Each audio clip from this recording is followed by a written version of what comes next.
I haven't added my little welcome video yet.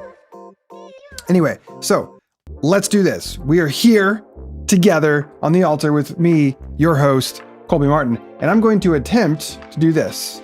Check this out. All right. So I'm going to go to preview mode on my screen here. I'm going to add a new scene. I'm going to choose a video and see if I can find my video here.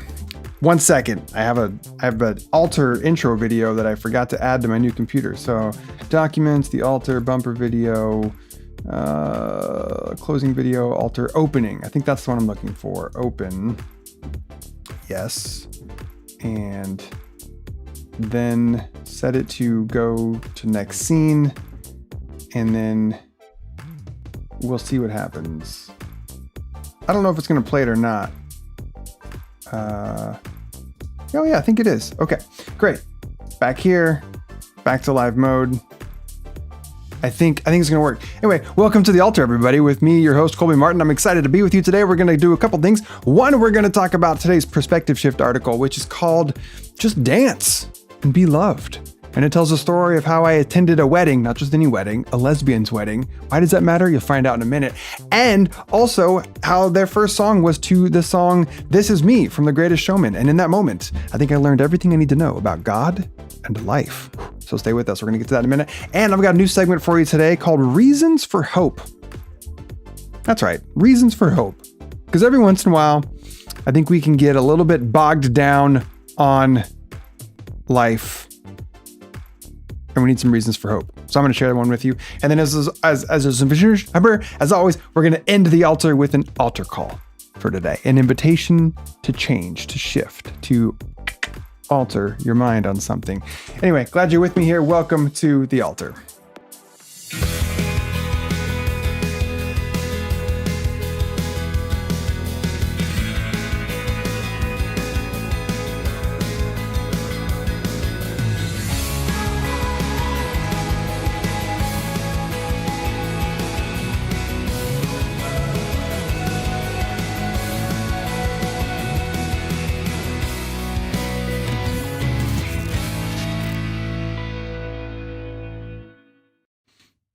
I'm really happy with that little intro video. Something's changed. A couple things have changed about the set here. I'm curious if any of my regulars have noticed the change or a change. It's kind of like, those highlights magazines that were always on the waiting room at my doctor's office, Dr. Conklin. Shout out to Dr. Conklin. And they had the game where you compare the two side-by-side images and you try to notice the difference. See if any of you regulars can notice the difference today. I got at least two. There's a third one that I don't expect anybody to get. That's a bit redonkulous, but there are two differences today about the studio, which isn't entirely fair because I guess I change things around here all the time. But there's two that are maybe a little more noticeable. Curious if any of you noticed them. All right, who else did we got here in the house with us? Oh, somebody answered my opaque question. So it's more opaque as I move the slider to the 100% solid. Okay, so that's great. So I made these little boxes more opaque so they're less transparent. That makes sense. Transparent would be completely see-through. Opaque would be solid. All right. Thanks, Ben. We settled that. Oh, Shane, you're from New York. Okay, I'll try to remember that next time. I know you have said that a couple times. Excessive heat warning in Minneapolis. I'm sorry. That sounds excessive. What's up, Troy? Glad you're here with us this afternoon. Gustavo, you came back. Yay. I'm glad to see you here. And I'm so excited that you got the UnClobber course. I hope that you enjoy getting into that. Hope you have at least as much fun going through the course as I had making it, which was a lot. All right. What do we got here? We got Susan's in the house. Stay cool. To Mercy. Mercy's like, I ain't going outside today. LOL. I will laugh out loud, but I will not GOO. Go outside. No, it's just Geo. James in the house. What's up? Woohoo to you. Tommy, welcome back to the show. Glad to have you. We've got Hartman 23. Good morning. Good morning. I love it. We're international, people. Good morning from Melbourne, Australia. Currently reading your UnClobber book. I recently come out. And your pastor's kid. Whoa. And you're here with us, Hartman. Welcome. May you know that here you are safe and you belong and you are loved and you can be entirely you. And I got your back, and all the people that are with me here in the comments got your back as well. So everybody give a shout out to Hartman23 who's watching on YouTube. So you Facebookers won't see, but you just saw me put the comment up there. So Facebookers, give some love to Hartman23 who recently came out as a pastor's kid. So we want to send them our love. I need to have like a little love graphic that can go pew. I can send to people. I'll work on that for future shows. Okay, so Shane noticed more things in the background. That's true. The background's getting a little bit more filled up, isn't it? 2 lamps and a screen of sorts. Also what appears to be a vase of sorts. Wow, Shane, you are keen. Yes, so this little, not so little Pixar looking lamp is new. And by new, I just mean it was upstairs. And Kate's like, I don't want that up here anymore. I'm like, I'll take it for the studio. So that's down here, providing a nice little practical light is what it's called. And then yes, there's a screen behind me. I had a screen for the last couple of weeks, but it was an old iMac, and the old iMac was old. And every time you turned it on, the fan just started. And if you've been around my show for any amount of time, you know that I really try to limit the background noises down here, so I don't have to fight with it. Anyway, the iMac was just heating up and fans were going crazy. So I had this other monitor sitting around that I have connected an old MacBook Pro. It's in clamshell mode right there. It's just closed and it just sends a nice little pretty picture there. So that's new. So good job, Shane. And then the little vase thing, sometimes it's got a little light rope in it, and sometimes I'll turn that on. I didn't turn it on today. I just kind of forgot. But Shane, you get all the gold stars. Well done. There's one more thing that's new though that you didn't notice, or that you didn't put in that. So we'll see. Victor Diaz, what's up, Victor? So glad that you are with me today. Good to have you. Oh, we've got Olivia Lennox back from New Zealand. So we've got Melbourne, or as my Australian friend pronounces it, Melbourne, right? Just sort of Melbourne, kind of skip the R. Welcome. Karen, speaking of my Australian friend, my Australian friend's esposa is here. Hi, Karen. Yes. So Hartman, you got a high five from Victor. Actually, I bet the high from Karen was probably to Hartman, wasn't it? It wasn't to me, but hi, Karen, but also Hartman. Karen says hi. Victor gives high fives. James gives lots of hearts to Hartman23. Shane sends loves. Oh, y'all are fantastic. I feel like we should not be allowed to play the What's New game. I know it's almost a perpetual losing battle because there's just always new things. Yes, I'm glad things are going well. So I'm glad you're getting some love here. Yes, speaking of my Australian friend, were your ears burning? My Australian friend says, loving that there are Aussies and Kiwis on the thread today. Hello from this Aussie. That's my friend, Ben, who lives in San Diego. So fun. Oh, Justin. Applause. Oh, the A button is not making the applause. I got to manually applause. So it's not a new mic per se, Justin, but it is a new mic location. I'm attempting a little bit something different with the sound today, and I thought I would get it a little closer to my mic so there's a bit more presence. Anyway, so that's the other thing I thought maybe some of you might notice is new. I've been using an overhead mic, and now today I've got this other mic that when it sits on the table, you can't see it, but then when it gets up here, it's a little bit in the camera. Anyway, that's not why you're here today, was to play the What's New game, but we did it. I'm proud of you all. You bet it. You did it. Ben, thank you for the slight affirmation on my Melbourne pronunciation.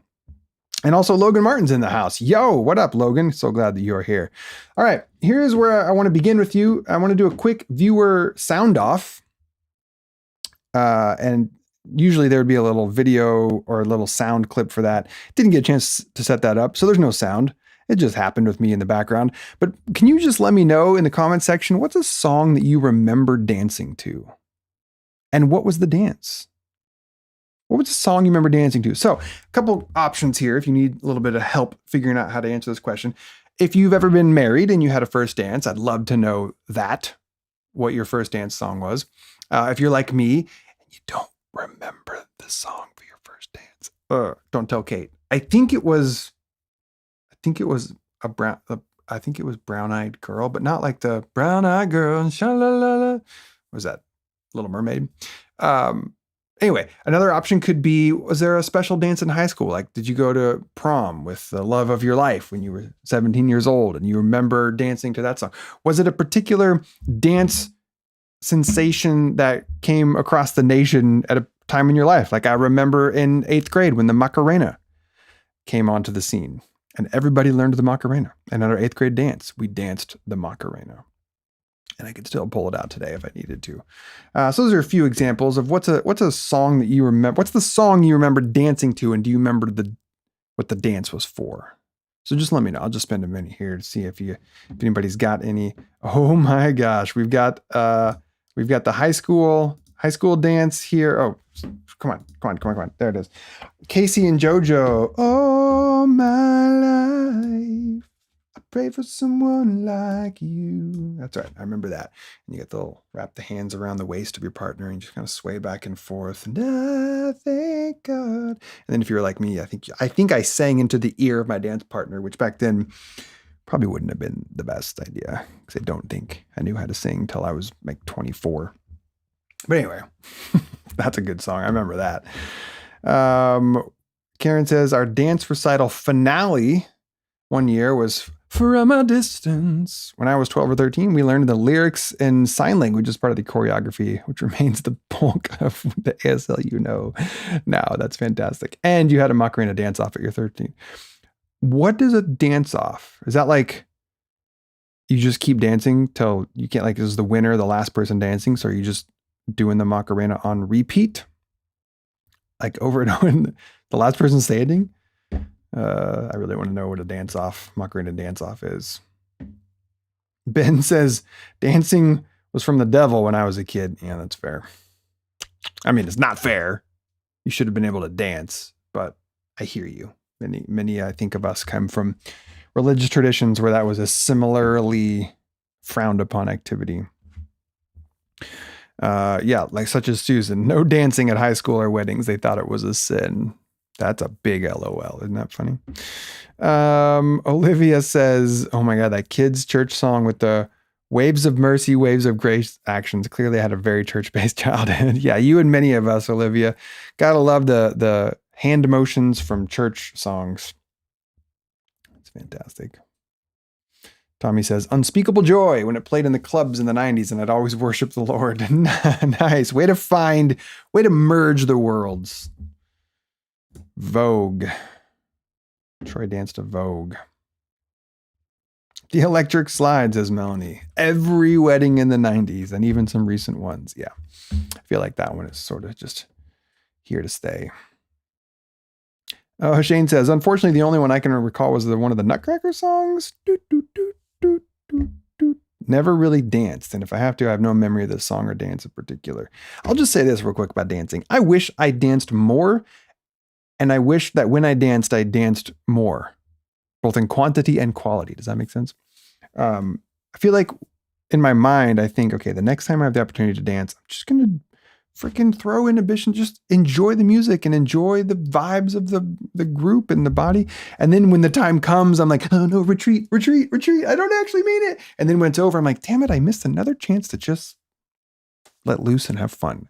Because I'm not a dancer. I mean, that part is obvious, but I feel like we can still have fun.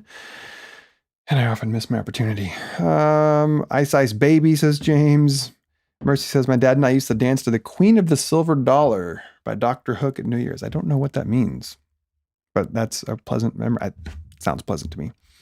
Yes, Troy, still I go to the end of the road. Well, gotta love these school dances. Okay, Karen clarifies. So the Macarena dance-off was who could do it the longest without making a mistake. That would be fun. Did you win? You haven't told us yet who won. Somewhere out there, there's still a no longer 13-year-old who's still dancing. Have I won yet? Anna says, my high school didn't allow it either. Dancing makes babies, apparently. Well, I'll just say this. I've succeeded in making 4 babies with very little dancing. More people not allowed to dance as kids. Oh, Odette, I love this. Somewhere Over the Rainbow, the most romantic moment in my life. I would like to hear that story someday.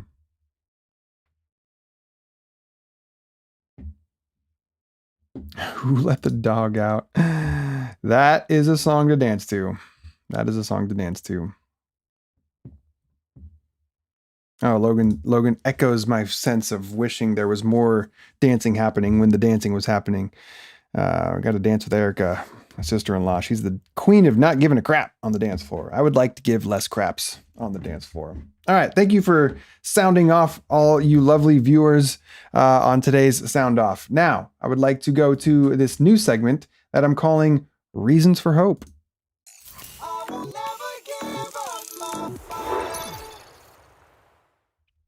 I will never give up my fire. Reasons for hope. The point of this segment is this. There is a lot in life, I would argue maybe right now, or maybe even the last few years, that have given us reasons for despair. And yet at the same time, if we're paying attention and if we know where to look and if we have eyes to see, there's also a heck of a lot of reasons to hope in the world. And so this is a segment that I hope to do routinely on the show because I think it's worth it. I think injecting some good news, some good stats, some good observations about the world is probably something we could all afford to do more often and not less. So here's my reason for hope today. My reason for hope today is this. Earlier in July, China finally took pandas off of the endangered list. That's correct. Pandas are no longer, according to Chinese officials, considered endangered. They've now moved into just, slightly threatened. They have counted over 1,800 pandas in the wild, which I guess is enough to cross the threshold. And I just find this incredibly powerful in terms of these reasons for hope. Look, people, we did it. We did it. We identified a problem. There is an animal, a rather large, sometimes adorable, precious animal whom we have put in major danger of being endangered, wiped out. And we figured out how to reverse it. The Chinese officials say that most of this is the conservation efforts have been as a result of protection, yes, but then also reintroducing and regrowing bamboo, getting bamboo back into the wild because that's how they eat. And I guess like 4 years ago, there was an organization that declared pandas no longer endangered and moved them to the category before. But China's like, we don't totally agree with that assessment yet. And so, July or early July of this year, they said, that's it. We did it. We moved it. And I find this a reason to hope. There are good things happening in the world. We are finding problems and we are finding solutions to the problems. And one of those is to protect these animals. And I think that's fantastic. So I hope it's today for you, just a little bit of light has been injected into your life because, hey, guess what? Giant pandas are no longer endangered. And that's good news. That is reason to hope. James says that's awesome. I agree. Susan gives a heart to that. All right. Now let's get to today's perspective shift. So if you've been around the show for a while, you know that often what I do on the show is I share with you an article that I write. So I write this newsletter called Perspective Shift. I'll put it on the screen here. Yep. So you can go down to this URL, colbymartin.substack.com, and you can sign up for my free weekly newsletter called Perspective Shift. And I send these out every Wednesday morning. And I typically write about things like religion, spirituality, psychology. And then I will come on my show, The Altar, and I will share it with you. And I invite you to interact with, engage, ask questions, comment. And I'll pause periodically like I've been doing and sort of checking out the comments like this. Barry says, now we got to figure out a way to save the polar bears. I agree. We'll get there. Maybe we are getting there. I'll look into it, Barry, and I'll get back to you, let you know how we're doing on the polar bears. So today's perspective shift is called Just Dance and Be Loved. The subtitle there is How a Lesbian Wedding and the Greatest Showmen taught me everything I need to know about life. So let's dig into it here today. Let me find the Safari screen. Yep, that's the one. And then I can scroll up and I can read it. And it begins with the lyrics. So I think you can see on the screen there every time where it sort of indents a little bit and it's got italics. That's copy paste lyrics of the song This Is Me from Greatest Showmen, which I hope you know by now. Hope you've heard this, either seen the movie or at least heard the song. At the end of the article, I link to the official lyric video, which takes the song out of the movie and overlays the lyrics, and it's freaking brilliant. All right, so it starts like this. I am not a stranger to the dark. Hide away, they say, because we don't want your broken parts. I've learned to be ashamed of all my scars. Run away, they say. No one will love you as you are. As the wedding singer belted out this standout ballad from The Greatest Showman, I couldn't take my eyes off the dancing couple. The two women, wrapped in each other's arms, smiling with their whole being, finally wives at last. What a perfect song and a perfect moment. I love weddings. I love love. On any given year, I'll officiate, and this is probably not true for pandemic years. I think I did 2 weddings. But on normal years, I'll officiate a handful of weddings throughout the year. And they're just my favorite thing to do. To stand in the presence of 2 individuals who make this public and sacred vow of intention to seek the creation of something stronger and more beautiful through the merging of their lives. Come on now, sign me up. I'll be there. This is perhaps even more so. My love for weddings is perhaps even more so true when the couple getting married are gay or lesbian, as was the case in this wedding that I referenced this last week. I watched, enamored, while my newlywed friends spun around the dance floor as the song continued. They tuned out everything and everyone as their eyes were fixed on only each other, swirling in a twister of love reserved for none but them two. I stole a glance at the circle of friends and family, and there wasn't a dry eye or a straight face among us. Now, speaking of straight, us straight folk have been doing this marriage thing in some form or fashion for a really long time now. Occasionally getting it right, but often making a mess of it. But by comparison, though, the handful of years that America has legalized same-sex marriage is just dust in the wind.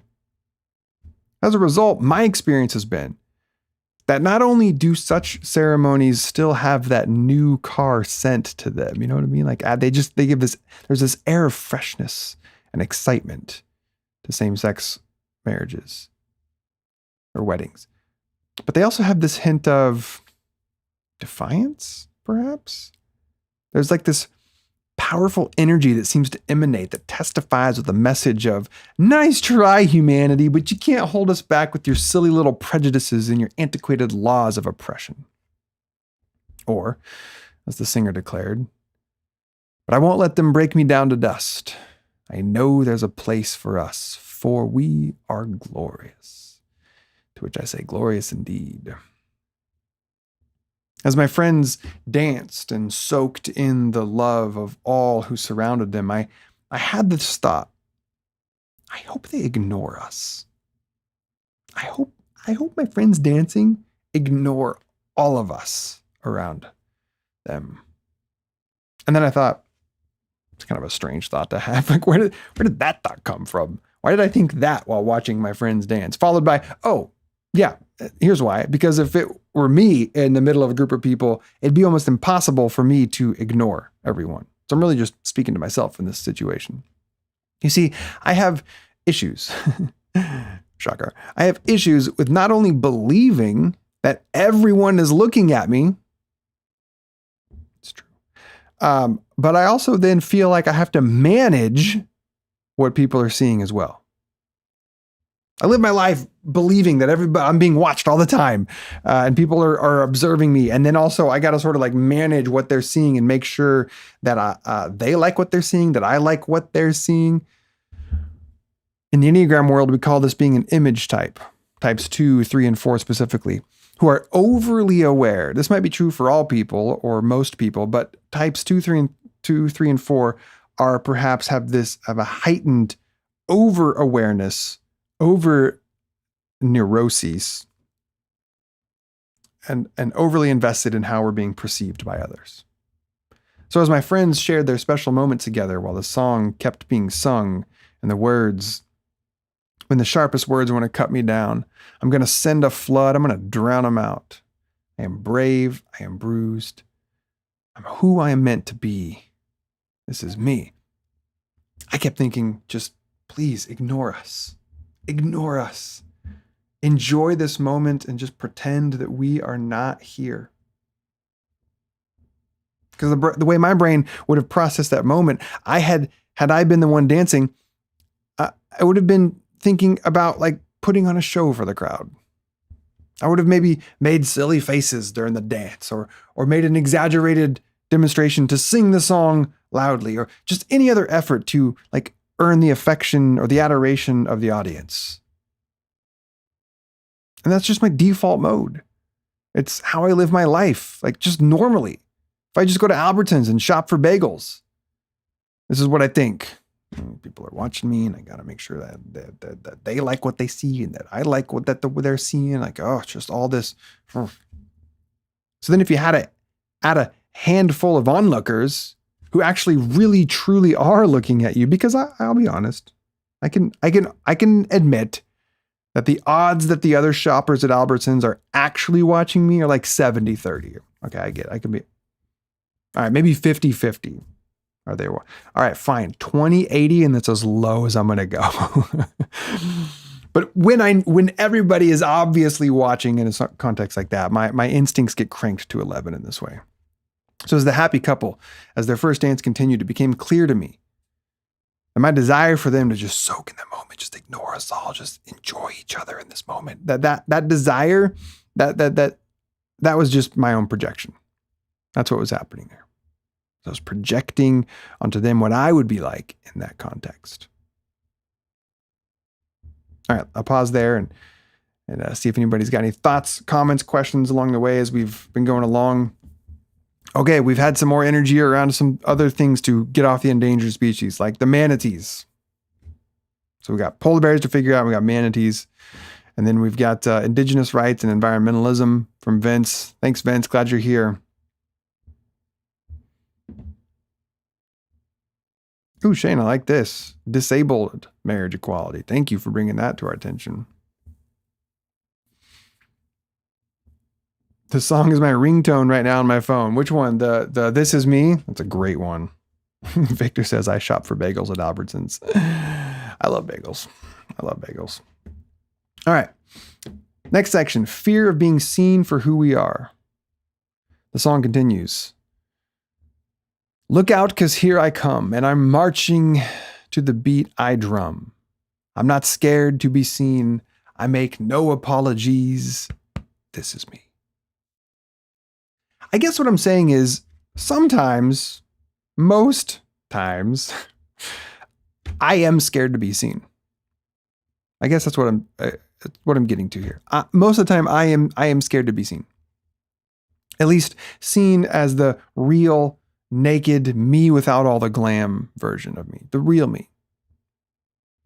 Now, clearly I've chosen a vocation, such as being a pastor, and other endeavors like live streaming shows, such as The Altar here or The Kate and Colby Show, where I'm very visible and I'm seen a lot. And that's not scary though, because most of the time I'm projecting an image of who I want people to see.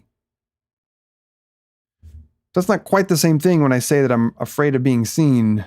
Like, yeah, but we see your face all the time. In fact, oftentimes too much. Yes, I agree. But that's a little bit different. It's a little bit different between seeing the real me versus a projection or a role that I'm playing. If we're talking just me as me, if I'm being totally honest, that's terrifying. Which is why I end up performing during the dance, trying to earn people's attention and admiration, because deep down I believe that just me dancing is not enough. It's just too vulnerable for me. So I crack a joke, or I get people laughing, or I say something smart and intelligent, or I deflect with my perfectly crafted humility. Essentially, I hustle, so I can earn. Another round of bullets hits my skin, will fire away, 'cause today I won't let the shame sink in. Which is my goal. That's my goal. That's my hope. That I might find the fortitude, as the song says, to not let the shame sink in. Because it is shame. It is shame that convinces us of our unworthiness. This is what shame does. You are not worthy. It is shame that coaxes us to put on the masks, to perform, to be anything and anyone other than who we are. It was shame, in fact, that led Adam and Eve to fear their own nakedness and seek clothing to cover up instead. It is shame that tells us that we are not enough. It is shame that tells me that people, they only like me, they only respect me, they only enjoy being around me if I'm this, that, or the other thing. And yet, as the climax of the song so flawlessly divulges, and I know that I deserve your love, there's nothing I'm not worthy of. And that's it. That's the secret. That's the truth. That's the message that is truer than anything in the universe. That's the foundational reality that well-intentioned humans, I think, throughout history have obfuscated through religious practices and decrees. At our very core, we are worthy of love. Yet such a profound idea feels both impossible and unlikely, so we cover it up, and we hustle and we strive and we project and we protect, all in our efforts to justify, I'm worthy, right? I deserve this, right? I earned this, right? God wants us to dance. I'm just more and more convinced, friends, that what God wants for us in life is to just dance. Just dance. To simply revel in love. And hopefully you get that I'm talking metaphorically, but also literally. Why not? To just revel in love. To stop the striving and the performing. At the wedding the other night, I desperately wanted my friends to just tune us all out. To not feel like they owed us anything. To not feel like they had to perform for anyone. To just enjoy each other and enjoy the moment. And my sense is, even or perhaps especially in religious contexts, we do a lot of performative art to make God happy. We do a lot of things to try to make God happy. We got to sing the right songs. We got to pray the prayers. We got to do behavior X and avoid behavior Y. All of this work that we're trying to do to make God happy with us. To be like, phew, okay. I can receive God's love now because I feel like I think I did good today. Or we believe like the starting position for the divine is to be unhappy with us. And so then we have to do something to close that gap. And then some religions, like particular versions of Christianity, have said there is nothing you can do to close that gap. The only thing you can do is to just have a belief that Jesus died to satisfy some sort of divine expectation. I don't know, some sort of divine law, whatever. We're not going to get in that today. We've got that in other episodes. But again, it's all about you got to do this to become worthy of God's love. We do a lot of performative art to make God happy, when really, I think God is just standing there the whole time, smiling, like already endlessly happy if we're happy. Like, we don't got to do anything to make God happy. God's like, no, I'm good. I'm good. Dance. Dance. Enjoy. Go have fun. Like I said, I love weddings. I love love. One of the biblical writers once wrote, God is love. And if we use the symmetric property of equality, which is if A equals B, then B equals A, then perhaps we might also just go ahead and say love is God. Look out, 'cause here I come, and I'm marching on to the beat I drum. May the drum we beat be the drum of love, because we are loved. We are love. We are deserving and we are worthy. May I, may we, may you one day be able to fully sing, I am not scared to be seen. I make no apologies. This is me. And who is me? A loved child of the divine, fully loved by God just as I am. And the more that I receive it, the more that I believe it, the more that I embody it, the more that I can simply enjoy the dance of life, then maybe I can just start quitting this search for all these fig leaves to cover up my shame. So that's it, friends. That is what a lesbian wedding and the Greatest Showmen have taught me about God and about life. What are your thoughts? I'd love to know what you think. I got a few questions here for you. If you want to share either here online, if you want to type them out, or you can even put them here in the comment section. Like, what do you think of the Greatest Showman? First of all, I know there's some contrasting feelings about that, which is fine. But the song, I think, is glorious. Do you struggle to feel like you is just you is enough? Do you relate at all to me saying like I perform a lot of roles and wear a lot of masks to try and make people like me? How does it feel having the eyes of the world upon you? How does that make you act? Do you feel like you have to perform for them, like you have to do something? And then how might it feel to think that God might just want us to dance? Like try that on in your mind for just a second. How does that feel? If that God really is just like, no, dance, enjoy life, be happy. I'm good over here. I'm good. You can ignore me. I'm good. Just enjoy.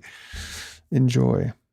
Does that feel light and freeing? Or does that feel scary and heavy? Like, well, there's no way that can be true. There's no way. There's no way that God's just like good if I go dancing. All right. And then again, I would encourage you to go check out the lyric video. Oh, well, we can't show it through this platform. That's fine. All right. That is my perspective shift for the day. Again, if you would like to read that and subscribe to get them every week, go to colbymartin.substack.com. Speaking of reminders, if you're watching this on Facebook and you haven't yet, and you want to click like on my page, that would be great, just to make communication a bit more easy. And if you're watching on YouTube and you haven't yet, hit subscribe. And I think there's also an alert button, and the alert button, I guess, would be helpful if you're like, hey, ding, ding, there's a new video, or Colby's going live. I guess some people find that helpful, but the subscribe button is what I find the most helpful. All right, tune into some of your lovely comments here. Victor says, I thought this was beautifully written and shared on WhatsApp with my LGBTQ family, where we're celebrating a recent gay engagement in the group. Yes, I love that. So glad, Victor. Vince says, God wants you to shake your ass. That's a Pink song? God is a DJ? I have a hunch my wife knows that. My wife is rightly so obsessed with Pink. Oh, you dropped it in here. That's awesome. God is a DJ, life is a dance floor, love is a rhythm, you are the music. God wants you to shake your ass.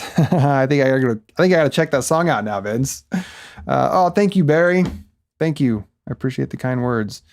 Logan adds some Alan Watts here. With dancing, the aim is not to just go to a particular spot in the room because that's where you should arrive. The whole point of dancing is the dance. I love that quote from Alan Watts. Odette, thank you for the kind words. Oh, James. Definitely feel struggle with feeling worthy. I hear you. You were not alone. That sounds pretty damn normal to me. So, since I'm having a good day with it, you can just borrow some of my belief. I got you. You're worthy. Totally worthy. You ain't got to hustle for that. So you can borrow some of my belief, because I believe it enough for both of us today. And then the days when I'm struggling, you can believe it enough for both of us, okay? Odette says, it's sad because the one receiving love is the mask and not the real you. That's a good point. When we wear these masks and when we put these projections into the world and when we keep ourselves sort of protected behind these layers of other versions of ourselves, Odette's like, yeah, but then that, like, let the real you be loved, not just the things that you perform and do for the world. Oh, Susan, my sweet Enneagram 2 who understands the image type well. Absolutely, I feel like I have to perform for acceptance or to be seen, and I'm equally removing after masks so I can be seen authentically. I loved this. It touched me. Oh, love you, Susan. I'm so glad. Thank you. Victor says, I recently came out to a roommate and his response was that he was sad because he thought you were a good Christian. Ugh. I'm sorry, Victor. You said, I understand where you're coming from, but I'm a better Christian as living my full self. Right? Right? Like that is what hopefully your roommate will come to see, is that there is a new light and a new life in you from being in alignment with who you are. And like, come on, pay attention. Pay attention. Oh, Brooke says, I love this episode so much. Thank you. You're so welcome. I'm so glad that you have joined us this afternoon, or I think evening for you, because you are, I believe, on the other side of the pond, if I recall. Look at this, James. You're also getting some cross love from Victor. You're fully and completely worthy and worthwhile just as you are. So much love. Yes, Hartman coming in with this nugget of wisdom. Needing to learn to dance is important, especially if you've been oppressed. Yes, 100%. I love what you're saying. For those who have known what it's like to be marginalized or oppressed, oftentimes it's like, okay, well now how do I dance? Like how, now that I can finally hear the music, like Victor, for instance, coming out to his roommate, like here, I hear the music. This is me. Now how do I dance? Like, what does that actually look like? I remember thinking about that a number of years ago, how as a straight identifying person growing up, it was always just sort of modeled both in culture and around me in society, TV, music, all of it, like the whole concept of what dating was like and affection and how to show that and, you know, what was sort of proper PDA or not proper, like just all of the sort of societal rules and customs and expectations, just all of it was normalized and demonstrated. And you still had to sort of stumble your way through it sometimes, but you could also stumble your way through it and it would be fine because everyone else was. And I remember a couple of years ago just being like, holy crap, if you grow up not identifying as straight, you don't see that. You didn't see it modeled for you. Like you didn't see it. This is why people talk about how important representation is in media, because seeing yourself and who you are and the person you want to be in the world or the person you want to be with in the world, seeing that modeled and normalized and demonstrated so that you have some sort of compass for like how to do a thing. Yeah, that's a massive contrast. And I don't think that, I think that's just one example of the number of ways that non-affirming Christians have not stopped to consider what it's like to grow up in any sort of other rubric than they're just, I don't know, what they consider to be normal. Well, no. First of all, quit calling that normal. And second of all, just would you stop and consider what other people's experiences are like? Because you might learn a thing or two or 12. So yeah, learning to dance when you haven't really ever been invited to the dance floor. See, look at this. Victor, Troy's got your back. Troy says, not being out was negatively impacting my relationship with God. Once I came out, God and I are so much better. Freaking love that, Troy. Thank you. Oh no. Okay, Ben, I need more information. Ben says, my wife wants to watch your shows, but she says you and Kate have to stop saying nugget. Okay, why? Why? What's the story there? That's fine. I mean, we're probably going to keep saying nugget. It's just sort of in our vernacular now, a little spiritual nugget, little morsel. Is morsel better? That's really funny. Oh, geez, Shane, I'm with you on this. Shane says, thinking about dancing reminds me just how out of touch I've grown up with my body since growing up evangelical. That's part of why I was talking about earlier. Like, I get so excited to dance, and then when the time comes, I get all clammy and awkward because I have very little connection with my body as well. And I have a lot of evangelical to thank for that. All right, let's move to our final segment as we wrap up our show today. This is called the Altar Call.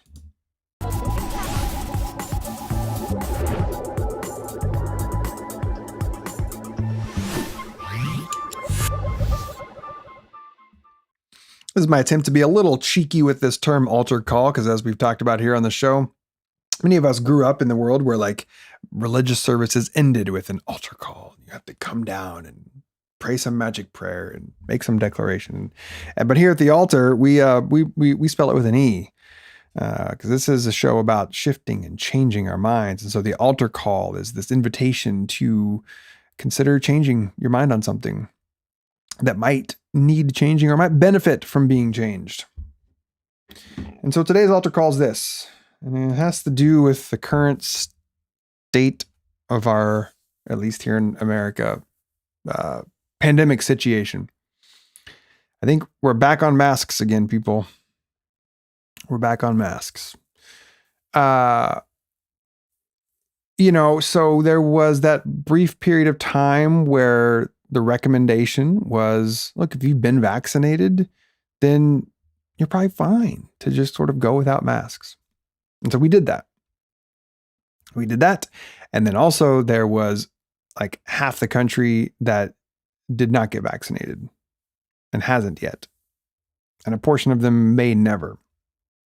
And so as a result of many factors, we're now stuck back in this situation where we've got this Delta variant that is more infectious, and cases are just freaking surging again. So I've got this little graphic here from this is in the New York Times. And I know you can't see it, but I can move my mouse over here and I can just show that, the 7-day average sort of over the last week is in that 50,000 cases a day sort of. And look at this little spike. So this is June of now, and this is June of a year ago. And we had this horrible winter spike. And then look at this, as the vaccine started to roll out, things started to go well for us. And now we're right back into this steep curve again. So what's my altar call for today? I mean, look, if you haven't gotten vaccinated yet and you have some hesitancy around that, I have two things to say. One is I'm like, I get it. It's scary and it feels new and different. And also, what has Big Pharma ever done to earn your trust? 100% get that. No one's asking you to trust Big Pharma. I think what we're asking is to trust the data, trust the results, trust the science. And at least as what we can tell so far, these vaccines, they're doing something. They are good. They're better to have it than to not have it. I was listening to Bill Simmons' podcast the other day, and he had someone on from the Atlantic who was talking about the Delta variants and the vaccines and all that. And Bill threw out this analogy of like rattlesnakes. And he said the vaccines are kind of like taking just a huge portion of the rattlesnake population like off the earth. So vaccines remove rattlesnakes. And then also with the ones that are left, it also took their fangs out as well. So there are still some rattlesnakes left, and they will still bite, but a lot of them don't bite anymore. And then even the ones that do bite, their venom is actually less poisonous. So that's kind of what the vaccine is it greatly reduces your chance of getting the virus. And even if you do get the virus, it takes a lot of the venom out. Okay. But anyway, people, they have their hesitancies for the vaccine.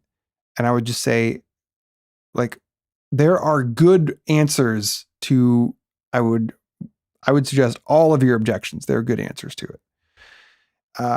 So please, if you haven't yet, reconsider getting vaccinated. And if you are vaccinated, I think we're back in mask land again.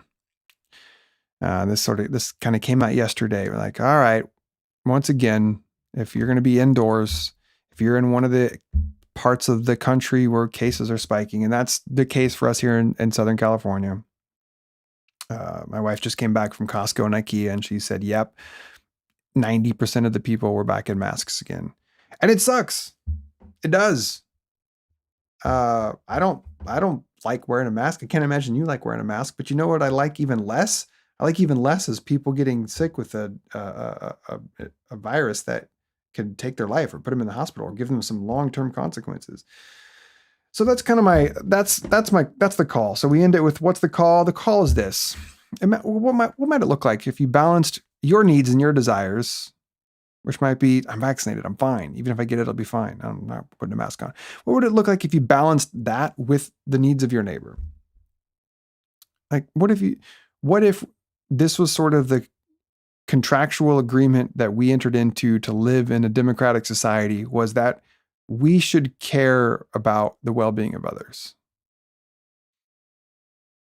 So I guess what I'm saying is the altar call for today is, if you're like me and you've been vaccinated for a while and you've been going maskless for a while, I think it's time to mask back up again and see if we can't stop this spike, stop the transmissions as best as we can. And dear God, just hope that more people get vaccinated. Ugh. Here we are. Yeah, I'm with you, James. James is fully vaccinated, but I'll put a mask back on. Tommy agrees. It does suck. Victor says it does suck. Yep. So this is us. This is us doing the best we can. And also, by the way, like, we're not going to get it right. We're not going to get it right every time. We're not going to get it right every time. I don't understand why. Okay. Got to figure out which tangents I want to follow and which not.